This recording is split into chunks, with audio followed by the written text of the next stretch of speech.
Hello, everybody, and welcome back to the Basketball Maestros podcast. Thank you for joining us today.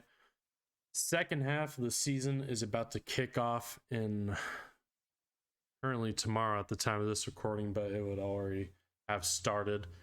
Um, got a good amount to talk about. All-Star Weekend just happened a couple days ago. We got some buyout signings that have happened the past couple days as well. And then we're going to be going through the lower seeds of each conference and giving a percentage of what we believe that team has on making the playoffs. And then we'll take it from there. But starting off with All-Star Weekend, it wasn't all that, to put it lightly. I watched pretty much all the events, I want to say. The Rising Stars was okay, nothing really exciting there. You could talk about Jose Alvarado, who was pretty solid, hit a game-winning three in the championship round, which was pretty cool. But overall, not much to talk about there. The skills challenge, putting it honestly, I think it was pretty stupid. Giannis had his own team, but Giannis was injured with a wrist injury, so he didn't participate in that. And I think like the shooting, like the 3-point shooting, they had like points like throughout the court about wherever you score on the court results in a certain amount of points, and just every team shot horrifically, so that wasn't very entertaining final round for that. The dunk contest, now that was a pretty interesting event. You could argue probably the best event. Mac McClung, who Laker legend, shout out to him. When he first committed to the event, there was a lot of talk about just kind of like the allure of the dunk contest kind of going out of favor. We have guys like Jericho Sims, who he got a fair share of slander for what he did in the dunk contest. You have guys like Kenyon Martin, Trey Murphy, and a guy like Mac McClung, who technically isn't even in the NBA, which those guys are serviceable role players, but you obviously want more higher level guys out there in the dunk contest. And it's kind of been like that for the past couple of years now. But props to Mac McClung. He put on an absolute show. Hit on every single dunk his first attempt. I believe his very first dunk was dunking over two people, hitting the ball off the glass and reversing it, which was obviously insane. Lisa Leslie, who was one of the judges, just absolutely robbed him of a 50, which made zero sense to me. But personally, I view him as a perfect scorer throughout all his dunks, and honestly, he deserved to win that competition. The 3-point contest was pretty entertaining as well. Kevin Herter was very disappointing, only putting up 8 points, doing worse than Julius Randle, which is a guy who was a late substitute for Anthony Simons, a guy which I feel like probably should not have been in the 3-point contest anyways. Probably could have found someone better than Julius Randle, but regardless, I kind of had Damian Lillard winning that. Buddy Hield as a close second, but Damian Lillard put on a show. He was great. Tyrese Halliburton had a great first round with 31. I believe it was Hield and Halliburton and Lillard in the final three. So 3-point contest was good as well, but as far as the Saturday night, it wasn't the greatest. It's kind of like the highlight event of All-Star Weekend, or at least in my eyes.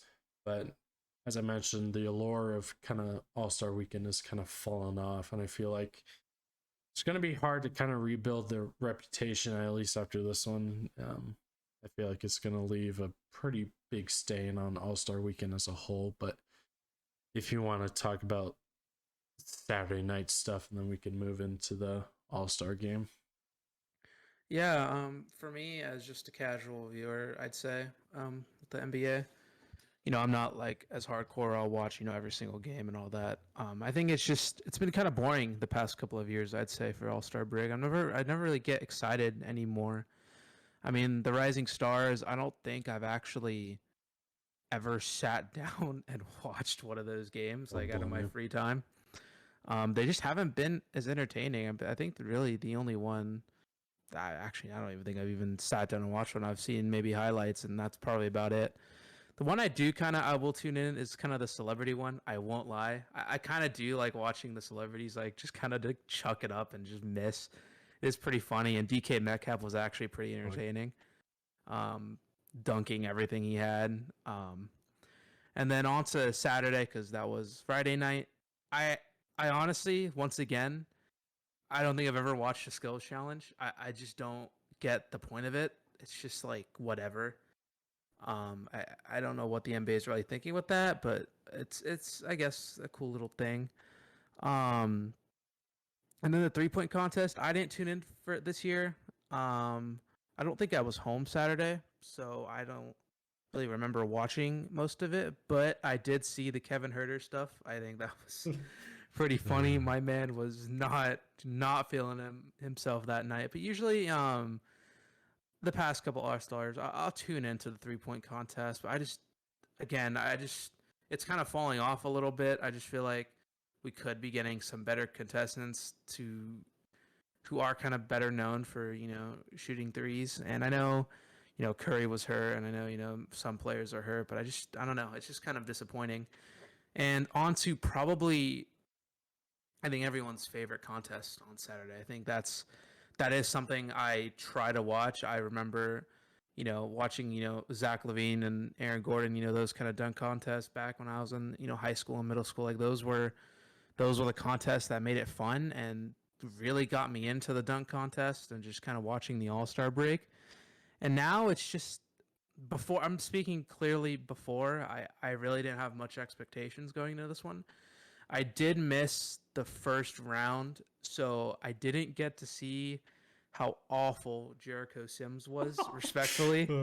I don't mean like obviously he like is probably 10 times better than me at even doing anything like related to basketball, but like I saw a video on TikTok of just his like double arm fully in dunk and no one in the crowd moved. And he oh held up the god, little 50 paper. No so one bad, moved. so bad. And I get the idea, but it was just awfully executed. And kind of like I said with the 3 point contest, like I feel like we can get better.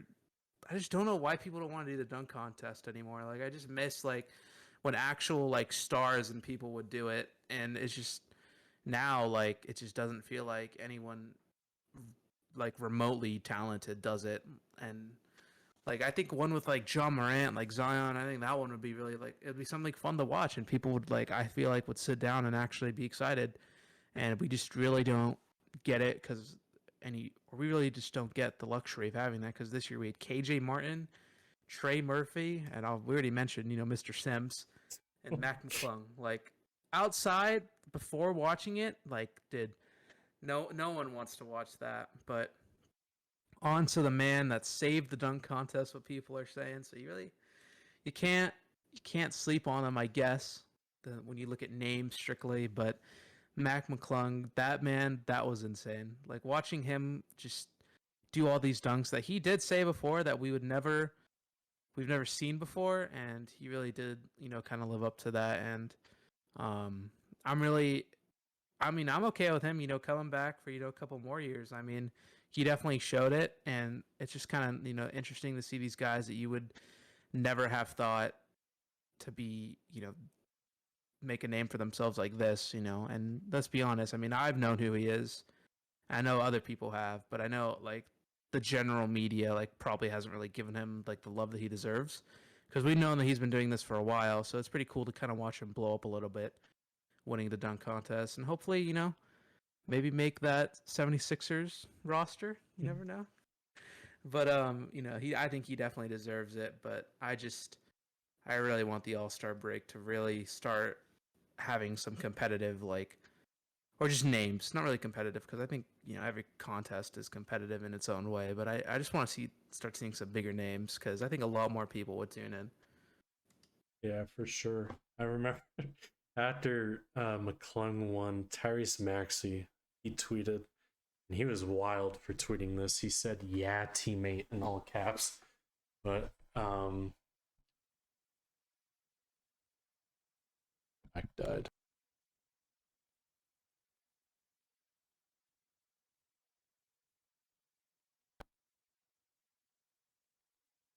Okay, we're back. Mac McClung, yeah, put some respect on his name. I agree with the sentiment of getting more people in the dunk contest. I know John Morant came out on media day before the All-Star game saying he'd never do it, which I mean, I don't quite understand why people just instantly reject the dunk contest. I don't know, but Zion talked about he would do it, so we'll see if maybe just a guy like Zion putting his foot in the door kind of intrigues other guys to be willing to try the dunk contest. I don't know. We'll see moving forward, but hopefully Zion joining gives the dunk contest some sort of life moving forward the next couple of years.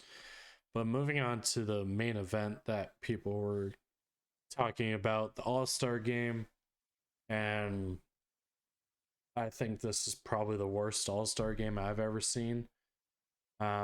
Just like the competitive nature of like the target score just wasn't there because Team Giannis was just decently ahead of Team LeBron at that point, so it kind of didn't have a chance for Team LeBron to get back into it. So just like in the previous All Stars, where there was defense being played and just that target score played a huge factor in the competitive nature of things. And this year it wasn't necessarily the case. And it was just, I don't know, just that fourth quarter is kind of just the quarter that we look forward to, or at least I do, when coming into All Star games, because it's kind of expected through the majority of the game, you're not going to see much defense, if any. And come the fourth quarter, you're going to see people start to try, and with that target score, it just kind of ups the defense in a way. Didn't see it this year, and we see Tatum and Jaylen Brown ISOing on one side of the court, and everybody else is just standing on the other side, just watching. And you have guys like Mike Malone coming out saying that was the worst basketball game he's ever seen. Jaylen Brown saying it was a glorified layup line. You have stuff like that. And people are kind of calling for change in this All-Star game, but I've seen people kind of saying, what can you change about the All-Star game? And which is fair. You have guys getting injured already prior to the game, like Steph Curry, Kevin Durant, Zion, LeBron getting injured, not playing the second half. You have Giannis playing 30 seconds. So you have those like 4 or 5 guys missing the game entirely or a good portion of it. And I feel like if those guys are in the game, it probably isn't that big of an issue.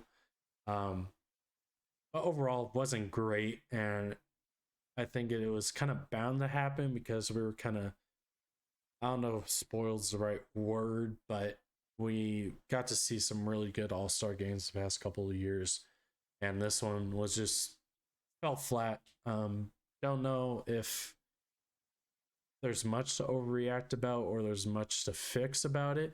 I just think this game is what it is, just in terms of just the guys missing. Just the big guys, the big names just weren't there when it was, I guess, if you want to call it crunch time. But yeah, it just wasn't a great All-Star game. I was kind of looking forward to it. I thought the draft, like the pickup style draft thing that they did was pretty cool. I will admit it was stupid to reverse the order just to make it like, oh, so nobody's pick last, but it's gonna happen regardless. And it was kind of funny to see Jaren Jackson picked up there last. But yeah, I like the draft. I like having it in person, like moments before the game, which I thought was cool. Giannis and LeBron are pretty active personalities, which made it even more enjoyable. Um, but yeah, I don't think there's much to fix, even though people are kind of having the discussion on if there's anything to fix for the All-Star game moving forward. I don't think there is. I think this is kind of what we're stuck with. I think the target score is kind of the thing where um, it's probably going to get the most competition out of the guys, and that competition is probably going to result in one quarter. So yeah, and it's people don't want to get injured for an all-star game, which you can't really blame them. They still have a second half of the season to play, which I don't blame them at all. But yeah, overall, probably the worst all-star game I can think of, maybe even ever. But yeah, it wasn't a great product. Yeah, and I think, I kind of sat down and started watching a little bit midway through the first, and I think I turned it off within like 5 minutes because, like, I mean, I just kind of sat there and I was just like, wow, this is. It was just literally like what Jalen Brown said. It was just layups and just dunks the Yep. entire time, and it just wasn't fun to watch. But in terms of how you can make it better, the answer is you don't, because there's literally nothing you can do to incentivize players trying and putting their bodies on the line. And I get it. It's kind of like the Pro Bowl. Um, there's nothing you can do to make the Pro Bowl good. They literally had to make it a flag football game this year because people don't try.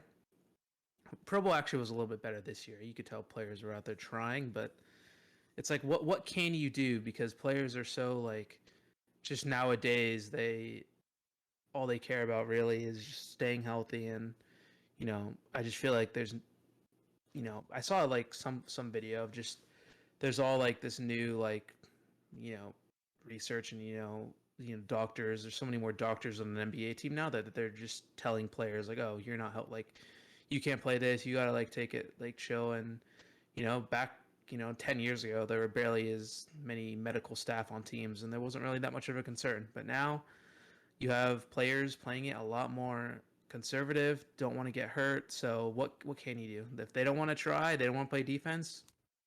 That there's really nothing you can do. But I mean, I saw someone suggest that whoever wins the All-Star game gets home court advantage in the finals. You make it back to East and West, which I think would be pretty interesting. But realistically, would players still try? Because let's be honest, like 80% of those players won't make the Yeah. finals. But I think it is a little bit of a um, interesting thing that I would look at if I were the NBA. Because I mean, regardless, if you're not going to make the finals, I mean, I think every player, every team still believes that they have a shot at the All-Star break if you're realistically in the playoffs. So I think it would maybe incentivize players to try a little bit more. So I think that's something looking into. But overall, I did like the draft in person. I think it was cool. Um, it's kind of nice just to kind of see that, like you said, Giannis and LeBron have the personalities for it. So I think it was really interesting to see how they did the pickup style. But I mean, besides that, I mean, what can you do to make the game better? I mean, that's realistically about all they can do, is maybe just give the winner home court advantage in the finals. But I mean, at the end of the day, it's about the players trying, and if they don't want to put their bodies on the line, then I mean, that's it. Yeah, that's fair. But yeah, All Star Weekend didn't really go in with any expectations, but overall wasn't necessarily the greatest thing in the world. But we'll see how it looks moving forward. Transitioning into some signings that happened recently, I guess we can start off with the biggest name, if you want to call it that. Something I predicted on the show actually came to life. I predicted that Russell Westbrook would be a Clipper, and sure enough, he is a Los Angeles Clipper.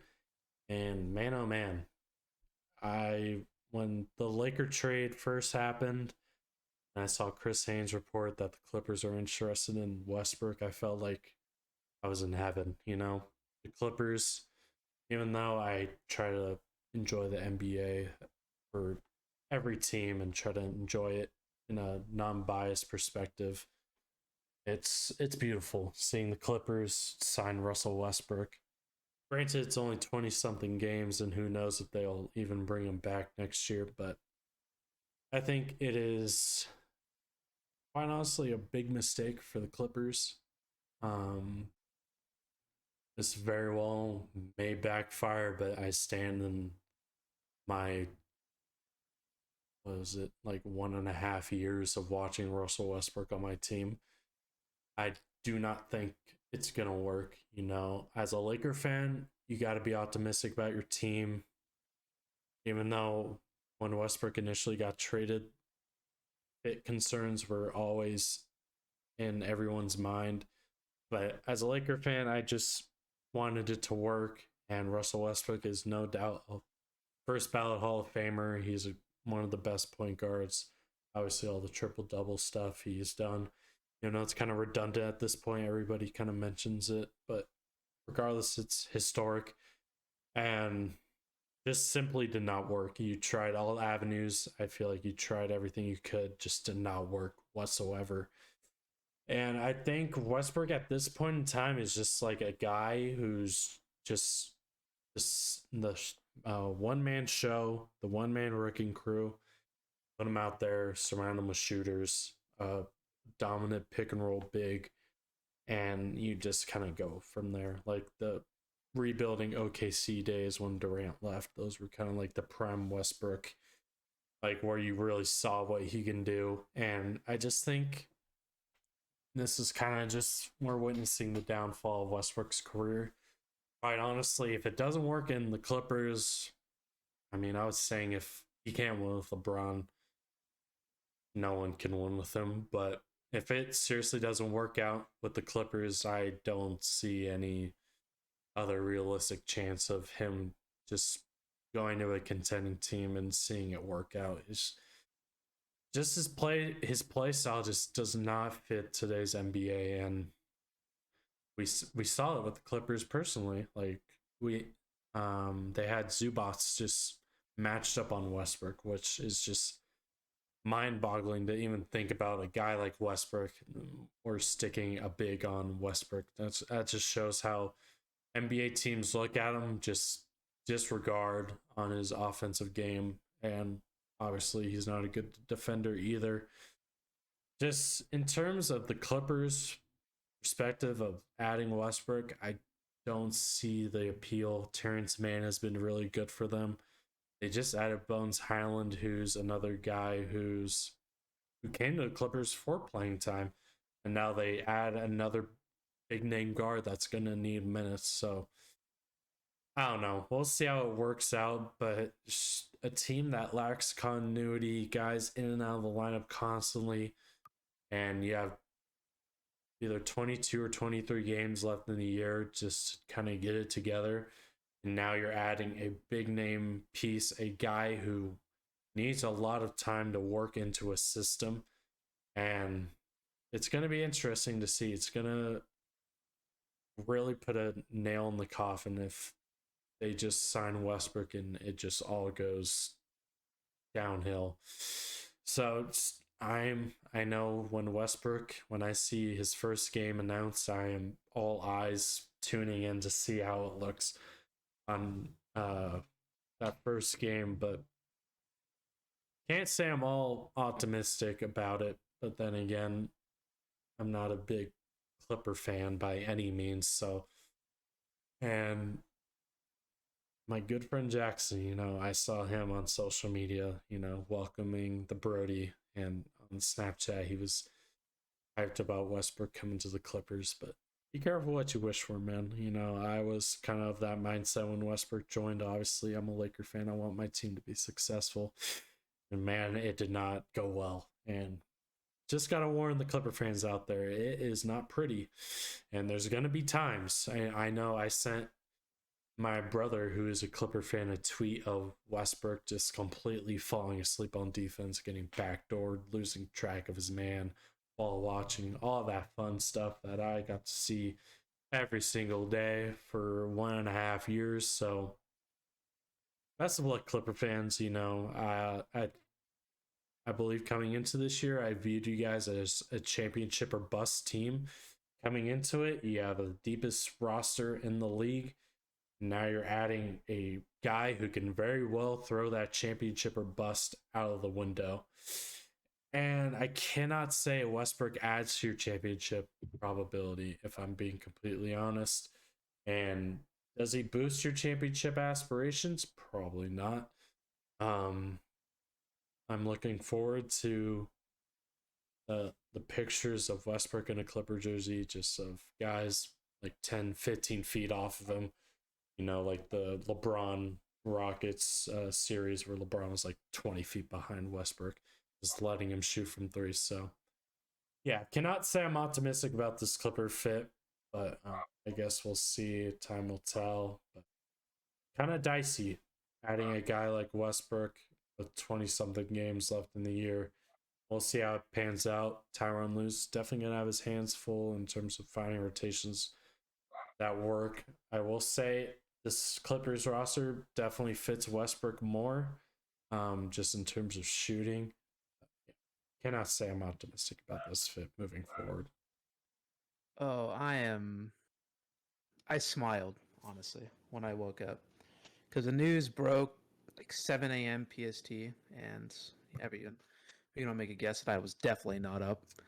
But woke up, the first thing I saw was Westbrook got signed, and honestly, I kind of laughed because I cannot wait. I cannot wait for this man to step on the court for the Los Angeles Clippers. It is gonna.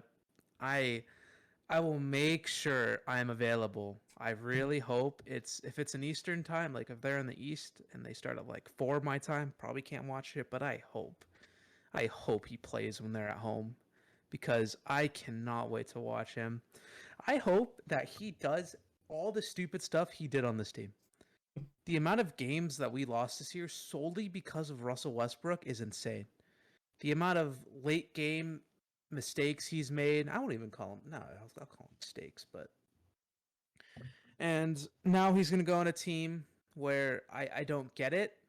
Like you said, I think Trey Mann and Bones Highland were a lot better fits for this team, but now we're going to have to see Westbrook kind of, I feel like mess everything up, but it's going to be something to watch because I don't know why the Clippers would kind of, you know, sign him, like you said, this late in the season. You know, you have 20 games left to kind of get the chemistry, you know, on point and figure out rotations. And this is this close to the playoffs just doesn't feel right.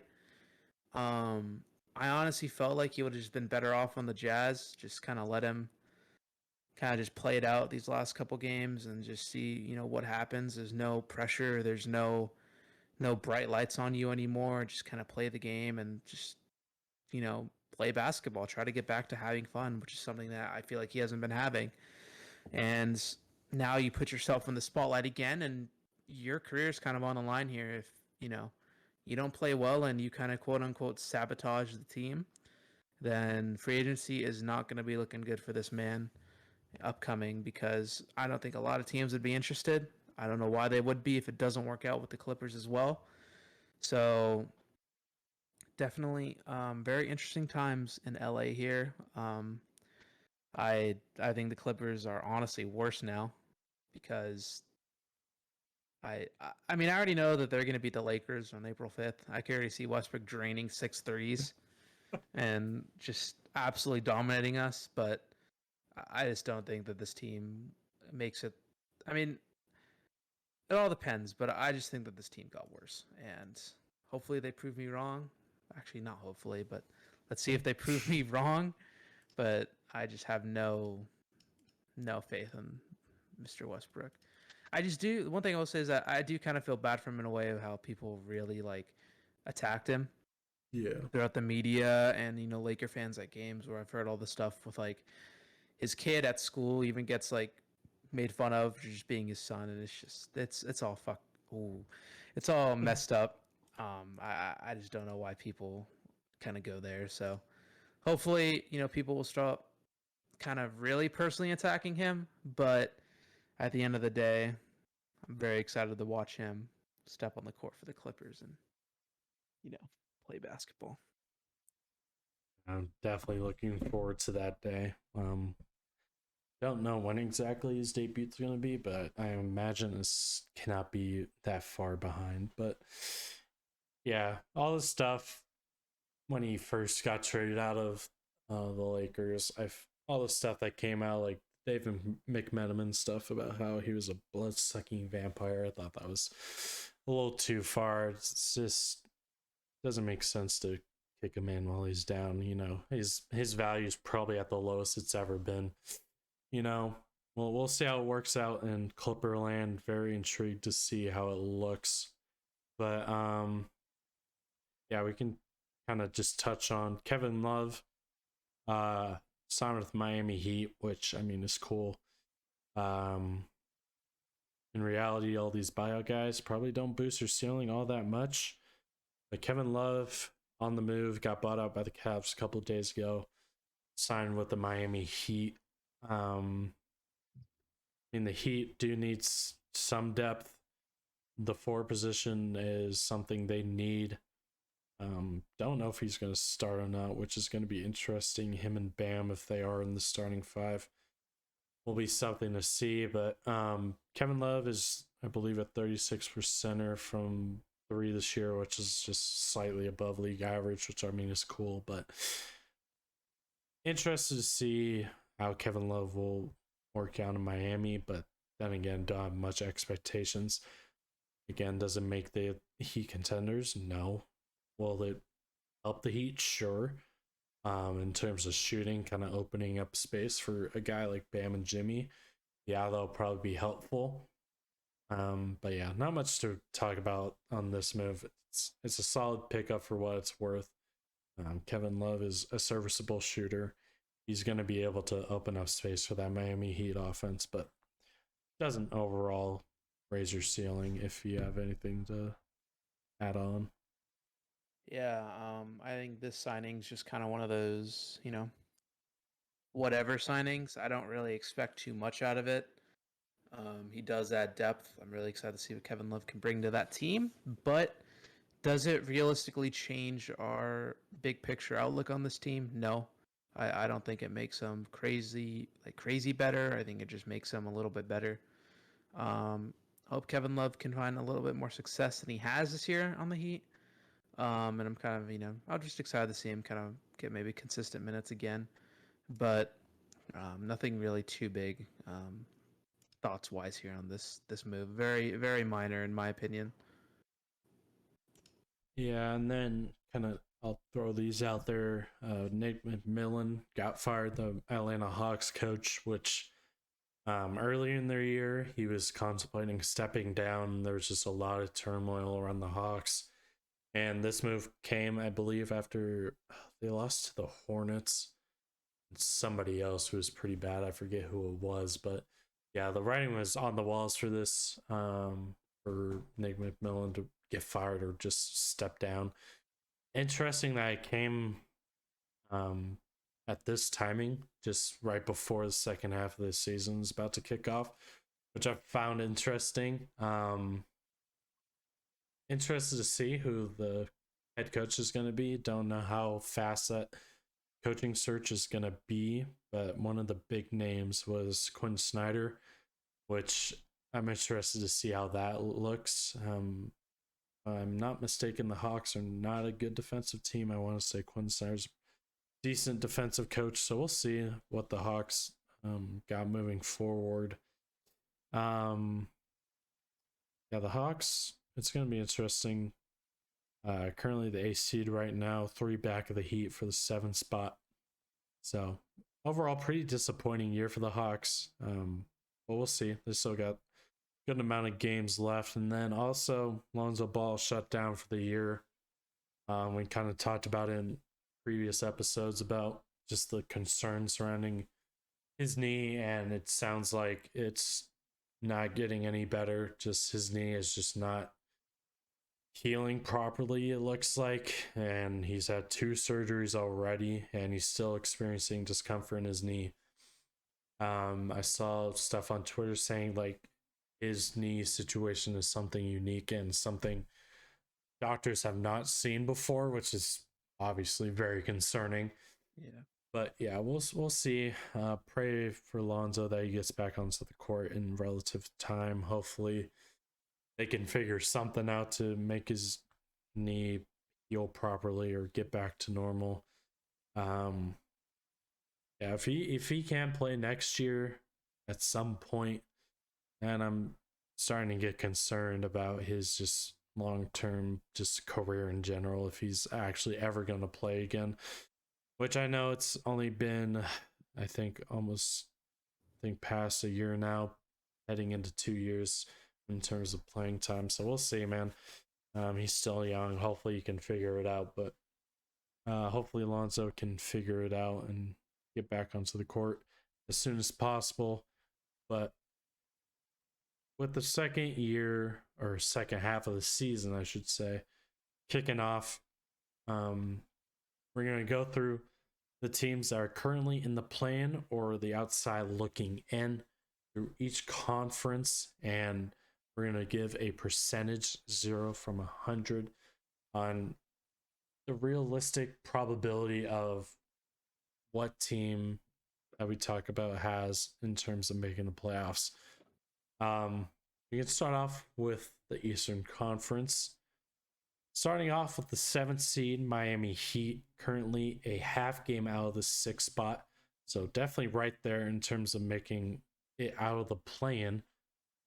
But for the Heat, I'm going to give them 100% making the playoffs.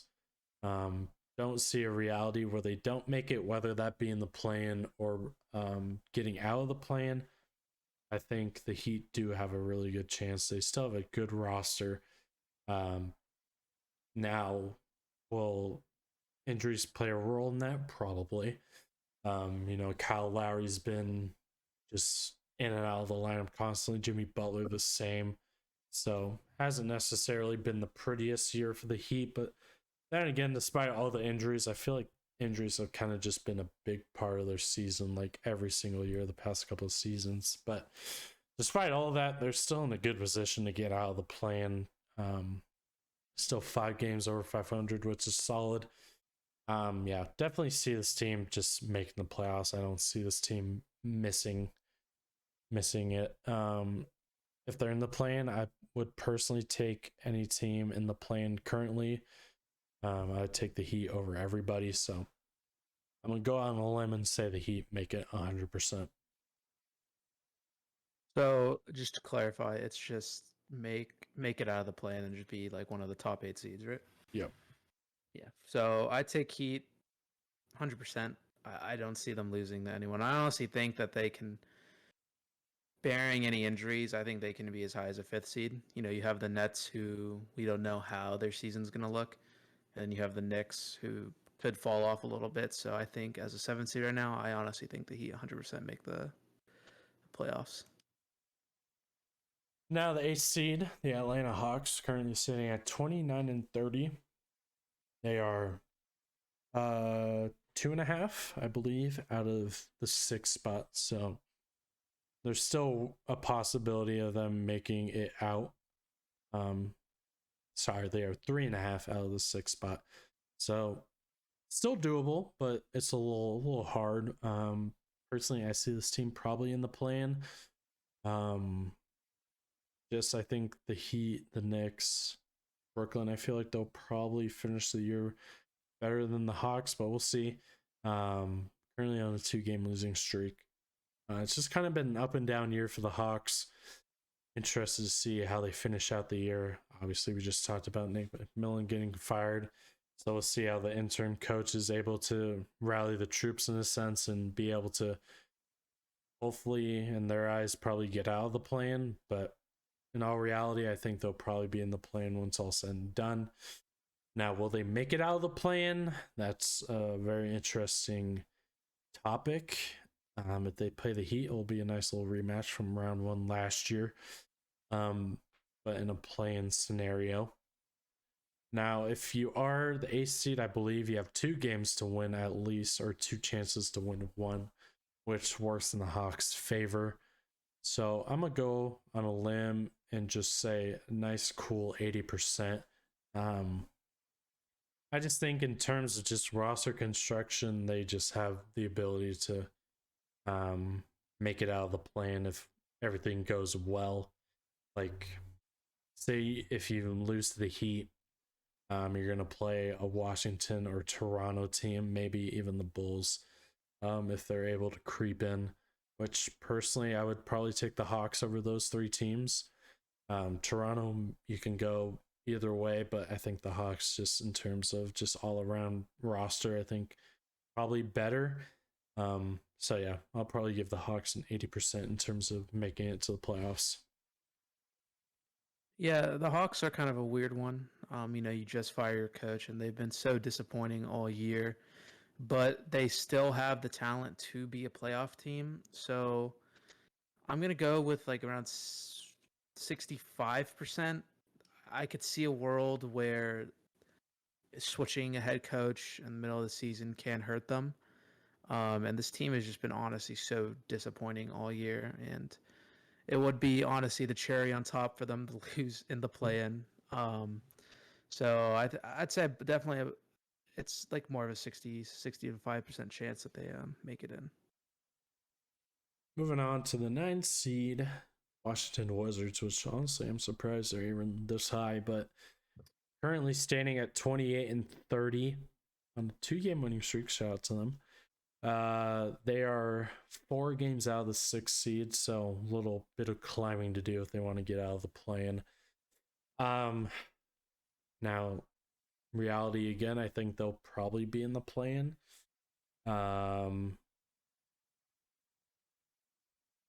Will they make it out? That's a very interesting question. I'll give them 40% of making it out. Actually 30%. I think if all holds, they'll play the Toronto Raptors, even though the Raptors are a 10th seed. I am definitely taking the Toronto Raptors over this Washington Wizards team. But then again, could have a really good Bradley Beal game, a really good Hughes game, a really good Porzingis game, and you're being the Toronto Raptors, which is very well a possibility. So that's the only reason I'll probably give them a 30% if they're big name guys, if you want to call them that, and Kuz and Porzingis as well as Beal are just able to play a good string of playing games, and you can see a world where they make it out. But overall, this team's just not the greatest on paper, so probably give them a 30% in terms of the likelihood of making it out of the play-in. Yeah, I don't see the world where the Wizards honestly make it in. But to be nice, I'll give them like a. This team is just really bad outside of like. I'll give them like a 20% chance. I'm being like really mean to these teams, but I'll give them like a 20% chance. I honestly like could see a world where like the Magic can honestly like beat them if they were to play in the plan. Like I do not have any high hopes for this team, but we'll be a little bit nice. I'd say 20%.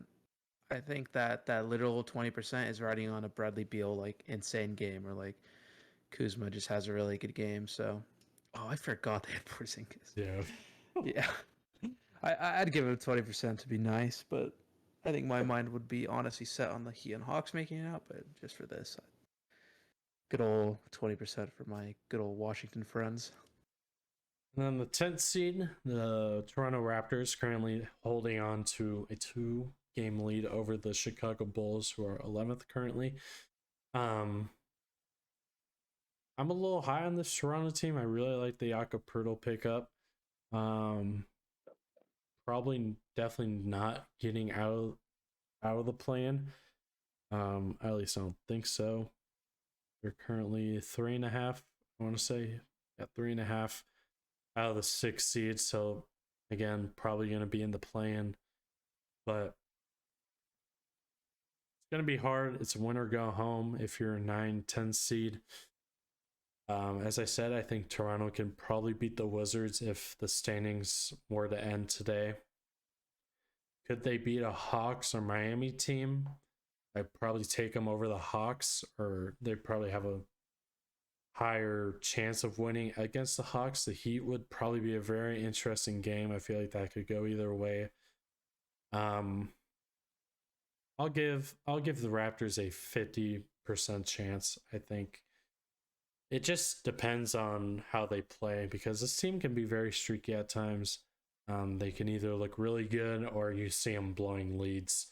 So we'll see, but I'll give them, I guess, a benefit of the doubt.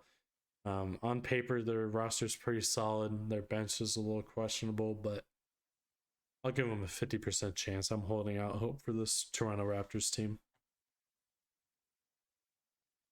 Yeah. I actually this Raptors team has a lot more talent than I think people realize. It just really hasn't worked out so far this season. But I think realistically, I think they have like a 40% chance of making the playoffs if things go right, Mm-hmm. if some pieces work, if some players, play a little bit better. I think this team is definitely better than the Wizards, and I think that honestly, a Raptors and Hawks play-in spot for the eighth seed would be the most, I think, realistic option right now. Um, and honestly, I think that game would be close. So I would take the Raptors right now, around 40%, and yeah. Okay, and then heading into the teams, on the outside looking in, uh, kind of just breeze through these. We can talk about Bulls, Pacers, Orlando. Bulls, even if they do make it into the play-in, I'll go on a limb. Give them a nice 0% of making the playoffs. They've not looked like a good team. Wow, they were on a 6-game losing streak. Okay, yeah, this team has just not looked good. Nor do I think they deserve playing spot for the way they played this year. Shout out to Pat Bev. Going back home. Uh, he said on his podcast he was deciding between the Bulls or the Warriors, which I'm surprised he chose the Bulls over the Warriors. But yeah, we'll see if the Bulls can make a push. They're only behind the 2 games behind the Raptors, so hypothetically they have a chance of making the play-in. Will they make the playoffs? Probably not. Well, I'll go on a limb and say 0%. I just do not believe in this team to. Nope. They'll probably be a 9-10 seed if they were to make it in. Do I believe in this team to win 2 playoff games, if you want to call it that? Probably not. So I'll go on a limb and say 0%. I think you're being a little bit too nice, giving them a negative percent chance to make the playoffs. This Bulls team is hot garbage, and there's talent there, but construction is honestly awful. I'm more confident in the Pacers and Magic, and that is saying something.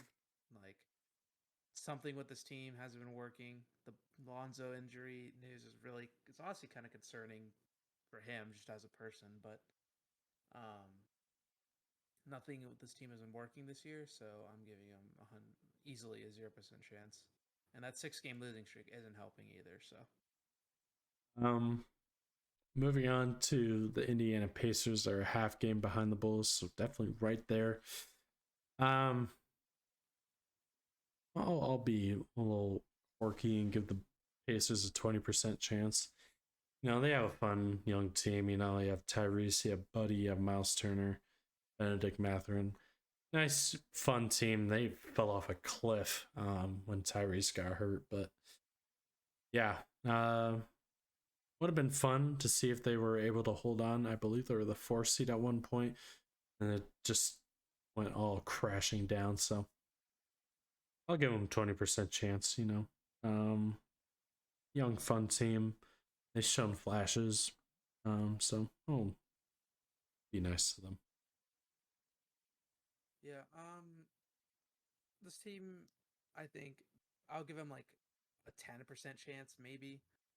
I think that they're gonna have to get really lucky to make the plan and beat 2 teams to get in. So I'll give them a 10% chance. I really like the young pieces they have moving forward. I think this team will be good in a couple years, but the time is just not now. And I really don't want to see a Celtics Pacers matchup in the first round. So I'm going to give them a solid 10%. Orlando Magic. Um, they're only 4 back of the 10 seed, so in a perfect world, they realistically still have somewhat of a chance. Um, but I'll say next year you'll probably have a better chance at making the plan. Um, Very fun, exciting team. You got the pieces there. You have a lot of point guards though, but you got the pieces. I think another year under their belt's going to be helpful. Hopefully, Paulo takes a step next year. But in terms of this year, I'll give them a 5% chance. Obviously, still a very, very young team. If they were to make the plan, they would probably lose against any of the other teams currently involved in the plan. But I think next year you probably have a more realistic chance. Yeah. If I'm gonna give the Bulls 0% chance, and I'm kind of have to give them like pity points here. I don't think the Magic make it in, but you know, I'll agree with it. I think I'll give them like a 5% chance because I think if all works out, they could maybe make it in. I think it'd be really crazy for them to make it in, but I really like this team. I think this team will be something, you know, scary in the next couple years if, all their developing and, young players kind of work out right. So I'm definitely interested to see how this works out in the future. But as of now, I have a 5% chance of them making it into the play-in at the moment. Alrighty, now switching our focus to the Western Conference. Now, this is where it gets Oh, very wow. interesting. The West is very, very compact at this point in time. It's currently a half game difference between the play-in and the 6th seed. So it's definitely going to be very interesting coming down the stretch. But starting off with the 7th seed New Orleans Pelicans, currently at 30-29, half game behind the Mavs in terms of getting a solidified playoff spot. Now, will they make the playoffs?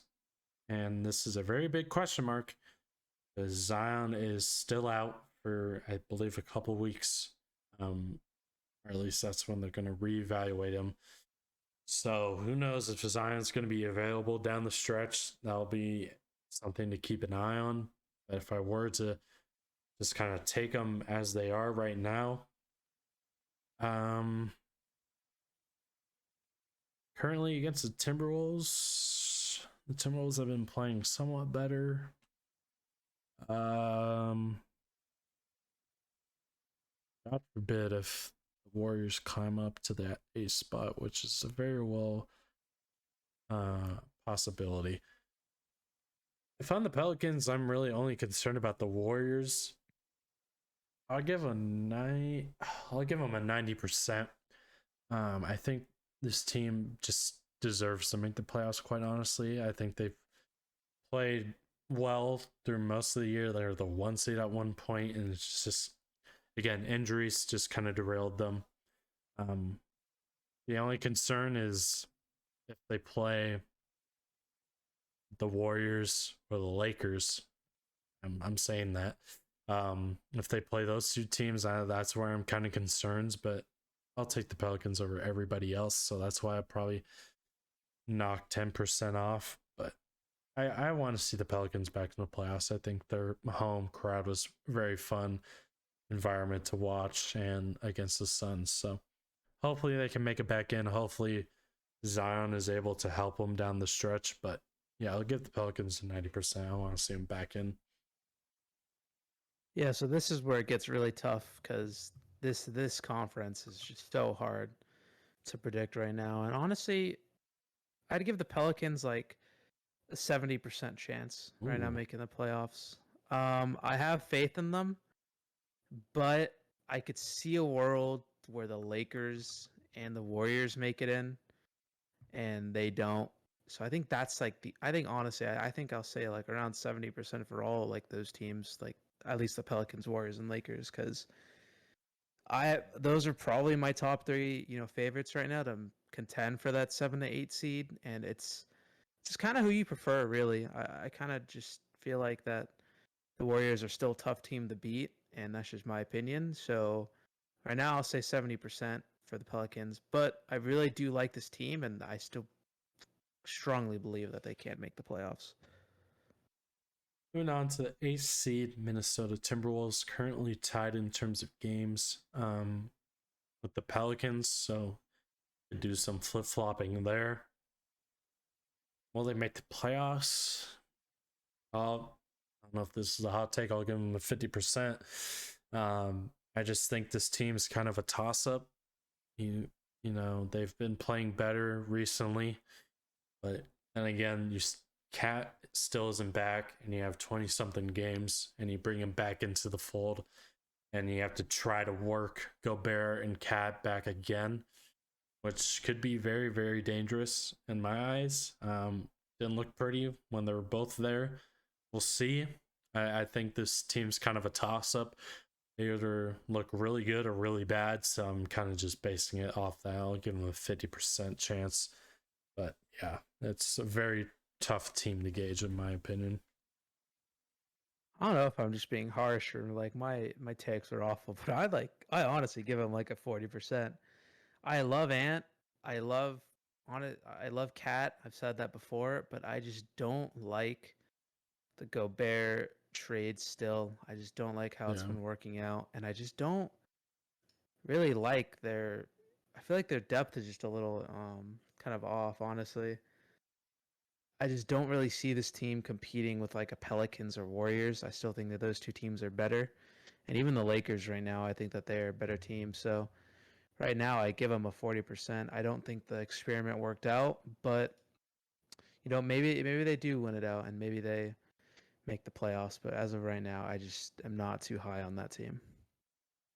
Now, the defending champs, currently the 9th seed, they are a game behind the 6th seed Dallas Mavericks. Definitely didn't picture the Warriors being all the way down here at the second half of the year, but they're here now. I'm gonna be nice since they're the defending champs. I'm gonna give them a 95% chance of making it in.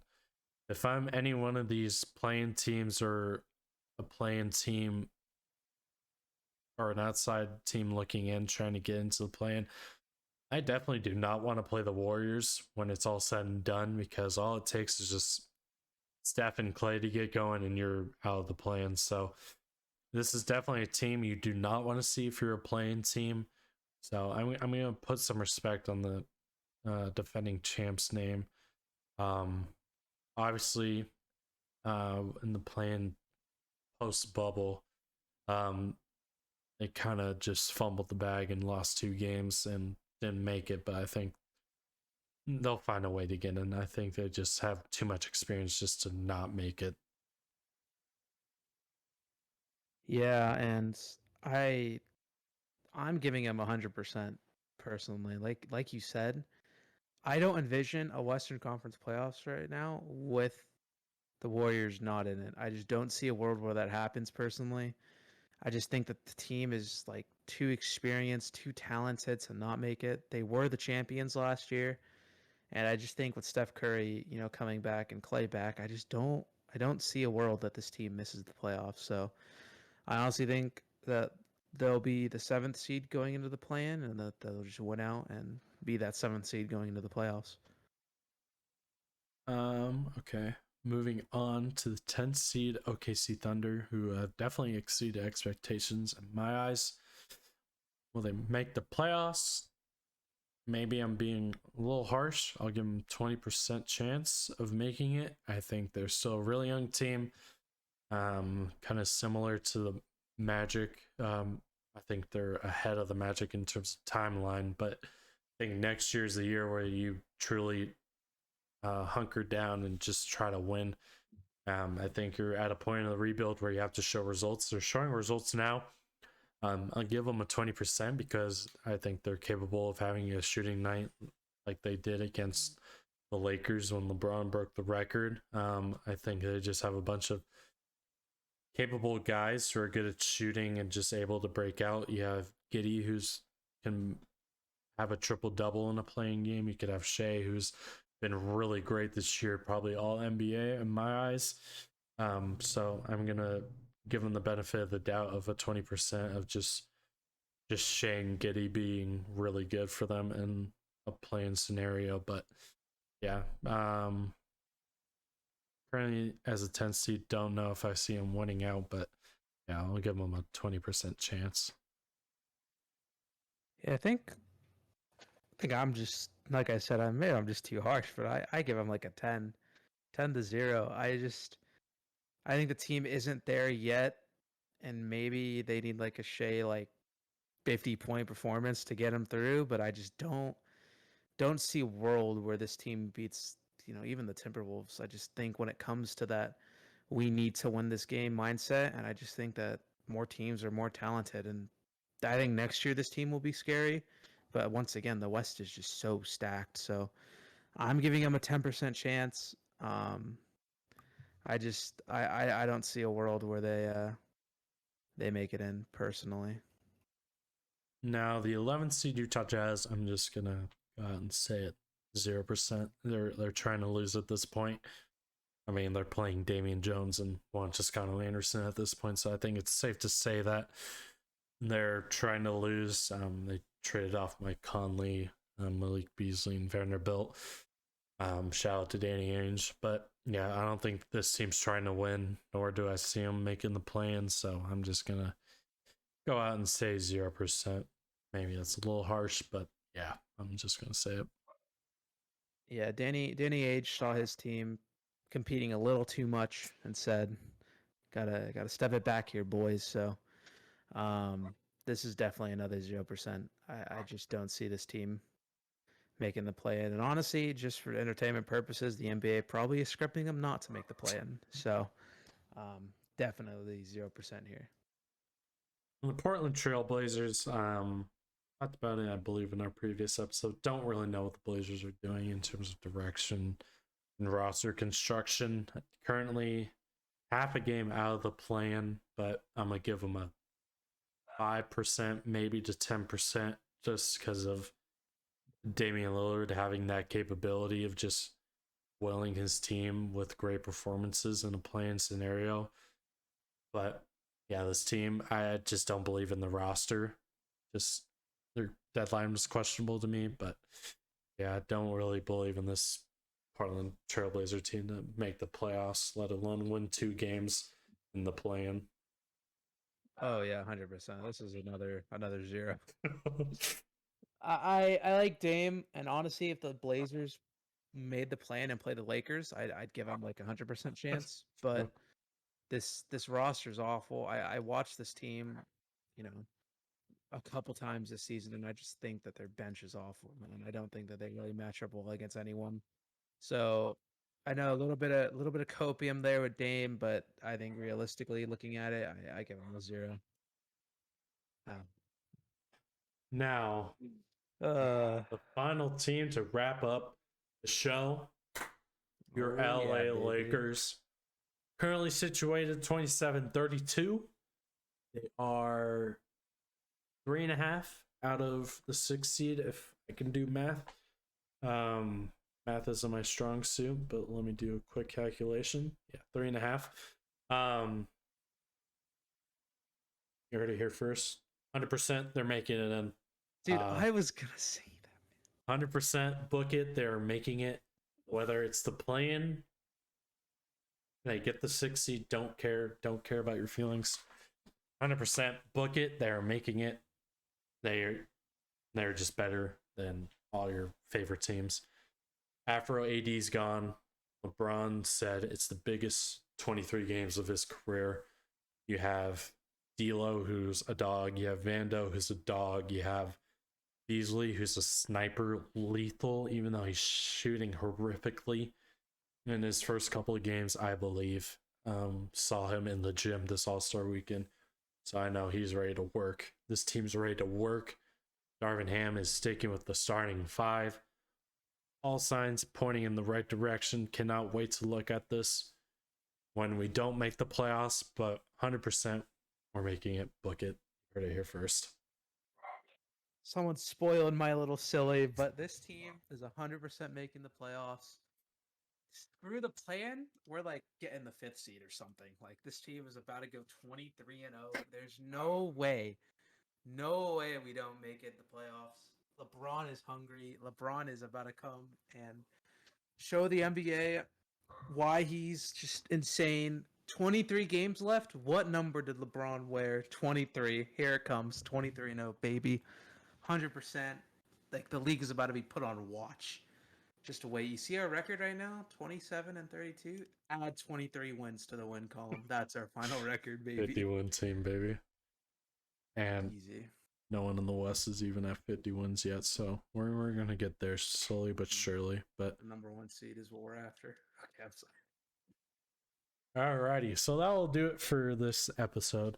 Thank you for tuning in. You know, the second half of the year is upon us, or currently underway at the time of this, but yeah, it's gonna be interesting. The seeding is gonna get really hectic down the stretch.